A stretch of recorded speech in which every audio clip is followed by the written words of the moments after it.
ఆదిత్యుడు అంటే ఎవరో కాదు, సూర్యనారాయణమూర్తి. కశ్యప ప్రజాపతికి ఇద్దరు భార్యలు, దితి అదితి. దేవతలందరూ కూడా అదితి యొక్క సంతానం. రాక్షసులు దైత్యులందరూ కూడా దితి యొక్క సంతానం. దేవతలందరూ కూడా అదితి సంతానమైన అందరినీ ఆదిత్యులు అని పిలవరు. ఒక్క సూర్యనారాయణమూర్తిని మాత్రమే ఆదిత్యుడు అని పిలుస్తారు.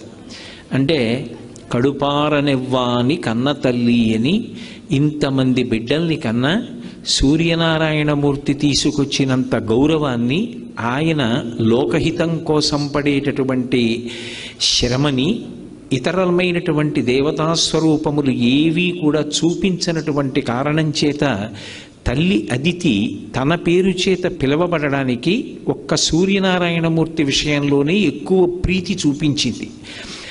సూర్యనారాయణమూర్తి తల్లి యొక్క పరిపూర్ణమైనటువంటి ప్రేమకి, తల్లి యొక్క సంతృప్తికి కారణమైనటువంటి వాడు. అందుకే తల్లి పేరు తనకి పుణికి పుచ్చుకున్నాడు, ఆదిత్యుడు అని పిలువబడ్డాడు. ఆ సూర్యనారాయణమూర్తి విషయంలో ఒక విశేషం ఉంది. ఆయన సువతి ప్రేరయతి వ్యాపారేష్వితి సూర్య అని ఆయన గురించి అమరకోశం వ్యాఖ్యానం చేస్తుంది. ఆయన కేవలం ఏదో వెలుగుల ముద్ద ఒక్కటే కాదు, సమస్త జీవులను వాళ్ళు చెయ్యవలసినటువంటి కార్యకలాపముల వైపుకి ఉన్ముఖం చేస్తాడు. ఆ చైతన్య స్ఫూర్తినిస్తాడు. అందుకే సూర్యుడు అంటే కేవలముగా ఏదో ఒక కాంతి ముద్ద మాత్రమే కాదు, ఆయన పరబ్రహ్మస్వరూపం. ఈ కంటితో చూడడానికి వీలైనటువంటి పరబ్రహ్మస్వరూపం లోకంలో సూర్యుడు ఒక్కడే. అందుకే ఉపాసనా విధానంలో సూర్యనారాయణమూర్తి గురించి ఒక ప్రత్యేకమైనటువంటి విషయాన్ని ప్రస్తావన చేస్తారు. సాధారణంగా మనం పూజ చేసేటప్పుడు మనసు నిలబడడానికి ఎదురుగుండా ఏదో ఒక మూర్తిని ఉంచుకుంటాం. ఏదో విఘ్నేశ్వర మూర్తో, లేకపోతే సుబ్రహ్మణ్యుడో, పార్వతీ పరమేశ్వరులో, లక్ష్మీనారాయణులో ఏదో ఒక మూర్తిని ఉంచుకుంటాం. కానీ నేను ఏదో ఒక ఊరు వెళ్ళాననుకోండి, నాతో ఒక భగవన్మూర్తిని, ఒక పటాన్నో దేన్నో తీసుకెళ్ళడం మర్చిపోయాను. అప్పుడు నేను పూజ చెయ్యాలి అంటే ఎలా పూజ చెయ్యాలి అని అడిగితే ఉపాసనా విధానంలో ఒక విశేషాన్ని చెప్పారు. సూర్యనారాయణమూర్తి వంక చూస్తూ పూజ చేస్తే చాలు, ఏ మూర్తి అక్కర్లేదు, ఏ మూర్తి దగ్గర ఉండవలసినటువంటి అవసరం లేదు. సూర్యుడు ప్రత్యక్షమైనటువంటి భగవత్ స్వరూపం, పరబ్రహ్మస్వరూపం. అటువంటి పరబ్రహ్మస్వరూపమైనటువంటి సూర్యనారాయణమూర్తి కన్నుల ముందు ప్రకాశిస్తూ దర్శనమిస్తూ ఉండగా ఏ మూర్తి యొక్క అవసరం లేకుండా, అంటే నా ఉద్దేశ్యం ఇంటి వద్ద ఉన్నప్పుడు అని కాదు, ఏదైనా ఊరు వెళ్ళినప్పుడు దగ్గర భగవన్మూర్తి లేనప్పుడు పూజ చెయ్యవలసి వస్తే సూర్యుణ్ణి దృష్టిలో పెట్టుకుని పూజ చేసేయచ్చు. ఆ పూజ పరిపూర్ణమైపోతుంది. అంత గొప్ప శక్తి ఒక్క సూర్యోపాసన విషయంలో సూర్యనారాయణమూర్తి యొక్క దర్శనం చేత సూర్య ఆరాధనగా, మూర్తి లేకుండా ఆరాధనని శాస్త్రం అంగీకరించింది. ఎవ్వడు సృజించు ప్రాణుల ఎవ్వడు రక్షించు త్రుంచు ఎవ్వడనంతుండెవ్వడు విభుడెవ్వడు వాడి విధమున మనుచు బినుచు హేలారతుడై అంటారు పోతన గారి భాగవతంలో. ఈ సమస్త సృష్టిని ఎవరు చేస్తున్నాడో, ఈ చేసినటువంటి సృష్టిని అంతటినీ కూడా ఎవరు నిలబెడుతున్నాడో, ఈ సృష్టిని అంతటినీ మళ్ళీ హేళగా ఎవరు లయం చేస్తున్నారో ఆయనే పరబ్రహ్మం. ఆయనే ఒకనాడు సృష్టికర్త బ్రహ్మగా కనపడతాడు. ఆయనే ఒకనాడు స్థితికర్త శ్రీ మహావిష్ణువుగా కనపడతాడు. ఆయనే ప్రళయకర్త అయినటువంటి మహేశ్వరుడిగా కనపడతాడు. కానీ సూర్యనారాయణమూర్తి దగ్గరికి వచ్చేటప్పటికి ఒక విశేషం ఉంది. పరబ్రహ్మస్వరూపం అనుభవంలోకి వస్తుంది తప్ప పరబ్రహ్మముగా ముగ్గురు మూర్తుల యొక్క కలయిక స్వరూపంగా కరచరణాదులు లేకుండా ఈ మాంస చక్షువుతో దర్శనం చేయడానికి వీలైనటువంటి వెలుగుల ముద్దయినటువంటి పరబ్రహ్మస్వరూపం ఏది అంటే ఒక్క సూర్యనారాయణమూర్తి. మిగిలిన వాళ్ళెవరినైనా సరే కరచరణాదులతో కూడినటువంటి మూర్తిని మనం ఒక విగ్రహంగా ఉపాసన చేస్తాం. ఒక్కొక్కసారి ఆయన అనుగ్రహిస్తే ఏ రూపంలో మనం ఆరాధన చేశామో ఆ రూపంలో దర్శనాన్ని ఇస్తూ ఉంటాడు. వేదాహమేతం పురుషం మహాంతం ఆదిత్యవర్ణం తమసస్తుపారే సర్వాణి రూపాణి విజిత్య ధీర నామాని కృత్వాభివదన్ యదాస్తే అంటారు. ఎవరెవరు ఏ రూపంలో చూడాలని కోరుకున్నారో వాళ్ళకి ఆ రూపంలో అనుగ్రహిస్తాడు. పరిత్రాణాయ సాధూనాం వినాశాయ చ దుష్కృతాం ధర్మ సంస్థాపనార్థాయ సంభవామి యుగే యుగే. పరమ భాగవతోత్తములైనటువంటి వారు అంతటా నిండిపోయినటువంటి ఆ పరబ్రహ్మాన్ని ఒక రూపంతో చూడాలి అని కోరుకున్నప్పుడు ఘనీభవించినటువంటి నీతి ముద్దల ఒక రూపాన్ని తీసుకుని ఆ రూపంతో దర్శనాన్ని ఇస్తాడు. నిజానికి అలా రూపంతో ఆయన పరిమితమైపోయాడు అన్నది సిద్ధాంతం కాదు. అలా కరచరణాదులతో ఒక రూపంలో దర్శనమివ్వగలడు తప్ప పరబ్రహ్మస్వరూపంగా ఆయన ఉనికి అనుభవమునకు అందుతుంది. అద్వైతానుభూతిగా అనుభవంలో అందుతుంది ఆ పరబ్రహ్మం.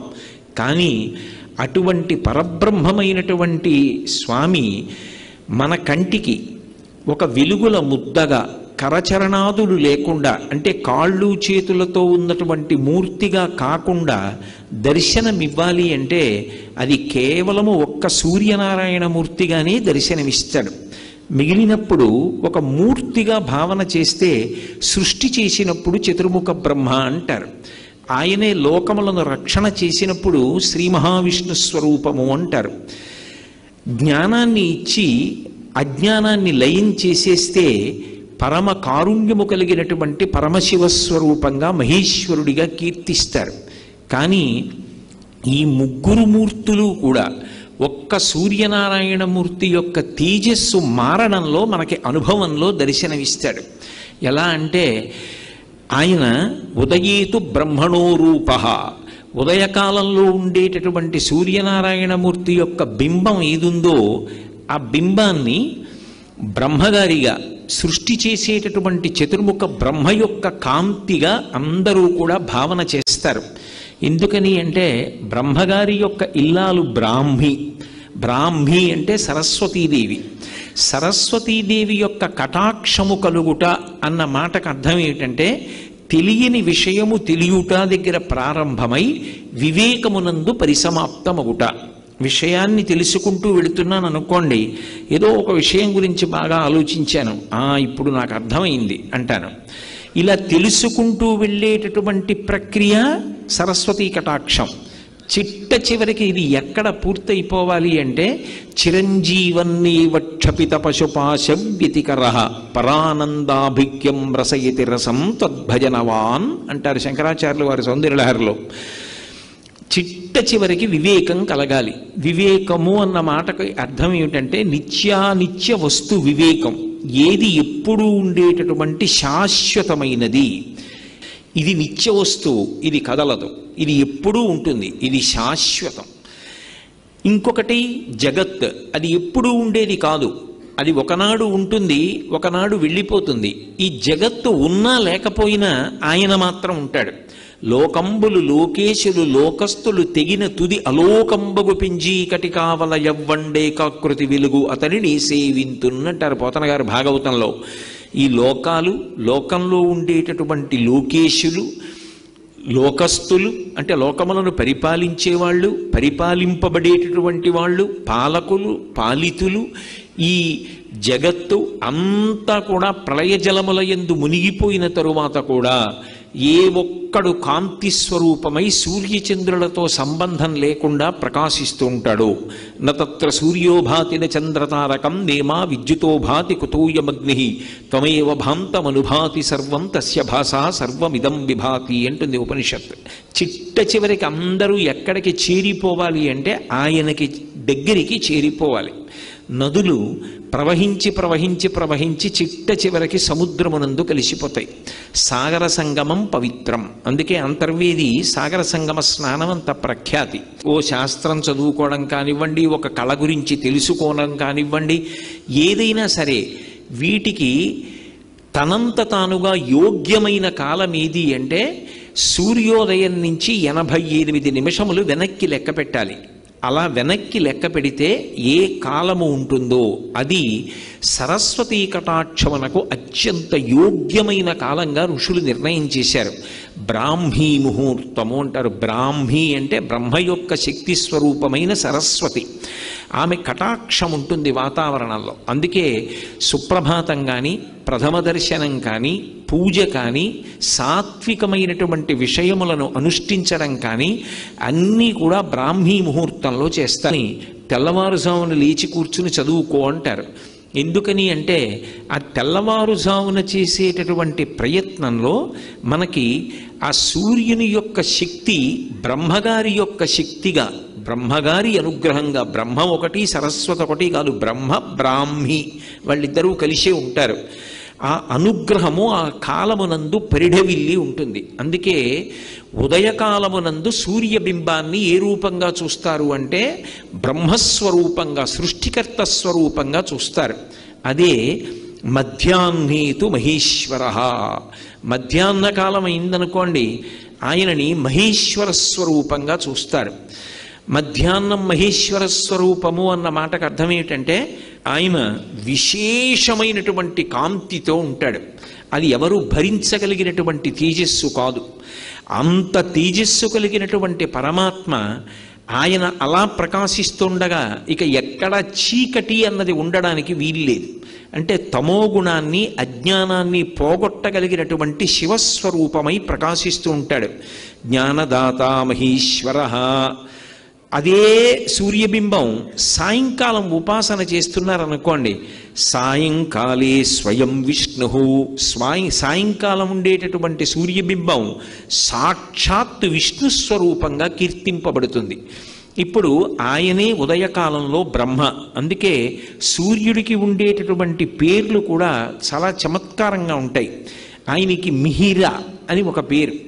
మిహిర అంటే కేవలము కాంతిపుంజమని కాదు, ఈ భూమిని అంతటినీ కూడా తన నీటి చేత తడుపుతాడు.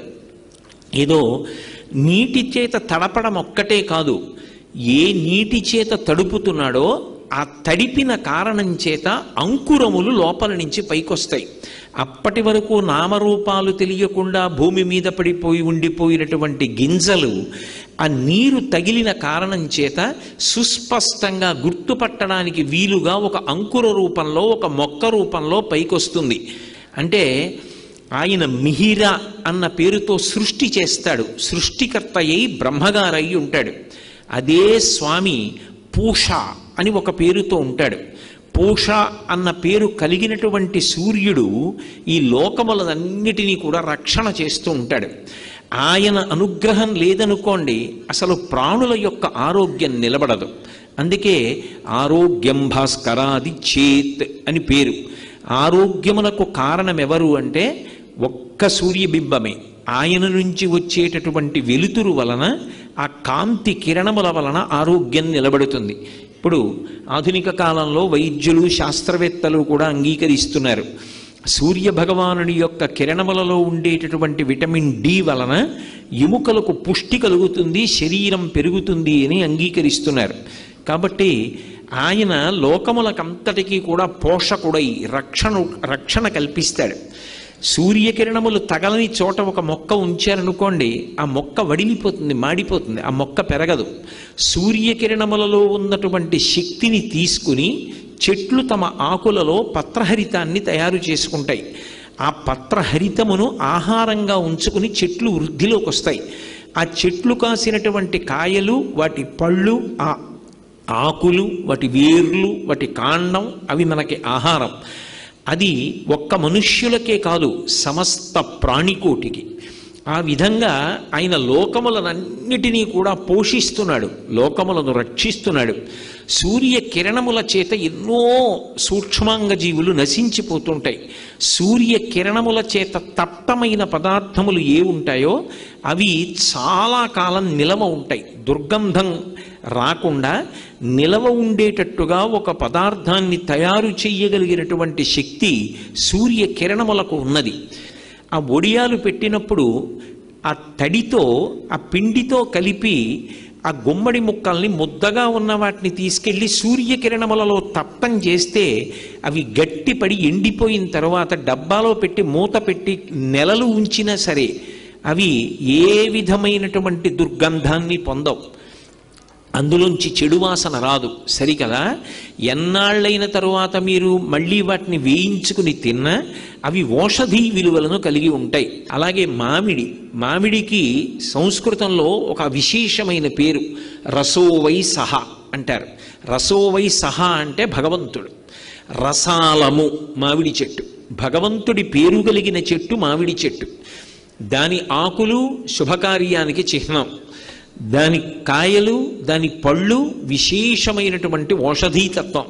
అటువంటి మామిడిని నిలవ ఉంచి 365 రోజులు ఇంట్లో ఉపయోగించాలి అంటే ఒరుగులు అని మా చిన్నతనంలో మామిడి ముక్కలు చేసి సూర్యతప్తం చేస్తారు, సూర్యకిరణములలో ఎండబెడతారు. ఆ ఎండిపోయిన మామిడి ముక్క సంవత్సరంలో మామిడికాయ దొరకనటువంటి సమయంలో వంటలో వాడుకుంటే మళ్ళీ మామిడికాయ తెచ్చి కోసి వంట చేసుకుని ఏదైనా ఒక పదార్థాన్ని తయారు చేసుకుంటే ఎటువంటి రుచిని అనుభవిస్తారో అదే రుచిని అనుభవించడానికి యోగ్యమైన స్థితిని సూర్యకిరణములు కల్పిస్తున్నాయి. కాబట్టి ఆయన కిరణముల యందు అంత శక్తి ఉంది. రోజు రోజుకి సూర్యకిరణములలో ఉండేటటువంటి శక్తిని గమనించి వాటి ద్వారా ఎంత విద్యుదుత్పత్తి చెయ్యవచ్చో కూడా ఇవాళ ఆధునికులు పరిశీలనం చేసి ఆయన అనుగ్రహం చేత ఇంట్లో దీపాల దగ్గర నుంచి ఎన్నో విద్యుత్ పరికరములను వినియోగం చేస్తున్నారు. అందుకే ఆయన స్థితికర్త, లోకములన్నిటినీ కూడా నిలబెడతాడు. నిలబెట్టేటటువంటి లక్షణం ఉన్నవాడు కాబట్టి ఆయనకి పూష అని పేరు. అలాగే ఆయనకి హంస అని ఒక పేరు. హంస అన్న పేరు ఆయనకి ఎందుకు వచ్చింది అంటే ఆయన చీకటిని తొలగతోస్తాడు. చీకటిని తొలగతొయ్యడము అంటే అజ్ఞానాన్ని పోగొడతాడు. సూర్యుడు ఉదయించాడు అనుకోండి, ఉత్తర క్షణంలో చీకటి అనేటటువంటిది ఉండడానికి వీల్లేదు. ఇంకా సూర్యోదయమైనది ఇక చీకటి ఉండదు. సూర్యోదయమైనది చీకటి పోయినది కాదు, అసలు సూర్యుడు వచ్చాడు చీకటి ఉండే అవకాశమే ఉండదు. చీకటిని పోగొట్టడం సూర్యుని యొక్క ప్రధానమైనటువంటి లక్షణం. అజ్ఞానాన్ని పోగొట్టడం, జ్ఞానం ఇవ్వడం శంకరుని యొక్క లక్షణం. జ్ఞానదాత మహేశ్వర అని. అందుకే హంస అన్న పేరు చేత జ్ఞానాన్ని ఇస్తాడు. లోకంలో ఆరోగ్యం కావాలి అంటే ఎవరైనా ఎవరిని ఉపాసన చెయ్యమని చెప్తారు అంటే సూర్యనారాయణమూర్తిని ఉపాసన చెయ్యండి అంటారు. ఇప్పటికీ పిల్లల దగ్గర నుంచి పెద్దల వరకు సూర్య నమస్కారాలు చేస్తారు. ఆ సూర్య నమస్కారాల్లో కేవలం 10 విధములైనటువంటి భంగిమలతో చేసే నమస్కారాలు ఉన్నాయి. అవి తేలికగా చెయ్యడానికి వీలుగా ఉంటాయి. ఆ సూర్య నమస్కారం చెయ్యడం కేవలము శరీరమునకు ఆరోగ్యం ఇవ్వడానికి ఒక్కదానికే కాదు, ఆ సమయంలో సూర్య బింబాన్ని ఉపాసన చేస్తారు మనసుతో.